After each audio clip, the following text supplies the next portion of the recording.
अस्सलाम वालेकुम, मैं हूं फातिमा शमशाद और मैं आपको स्टेम इंटरनेशनल पब्लिशर्स में खुश आमदीद कहती हूं। आज इस वीडियो में हम स्टीम सीरीज़ उर्दू प्रेप का सबक अलामत शद पर मुश्तमिल अल्फाज साजी करना सीखेंगे।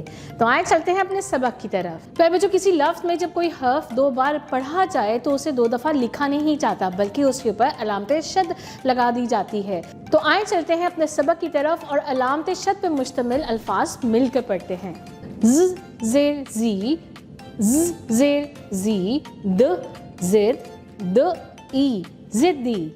तो ज़िद्दी में दाल जो है वो दो दफ़ा पढ़ा जा रहा है, लेकिन हम दाल को दो दफ़ा लिखते नहीं हैं, बल्कि उसके ऊपर अलामत शद डाल देते हैं। इससे पता चलता है कि दाल दो दफ़ा पढ़ा जाएगा। आए दोबारा देखते हैं। ज़ ज़ेर ज़ी, द ई, ज़िद्दी।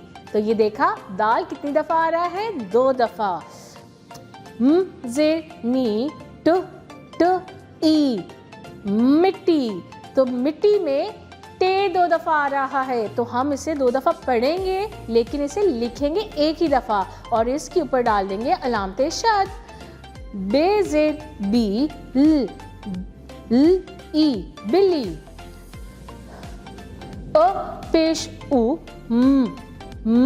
ज़ेर म, त, उम्मत। सच्चे, अम्मी, अब्बू, जन्नत, इज्जत, सेहत, उल्लू, मक्खी, रस्सा, बल्ला, बच्चा, कव्वा, लस्सी, टिड्डी, जिल्लत, खट्टी, मच्छर, कच्चा, पत्ता, अच्छे, मिल्लत, कुत्ता, सिट्टा।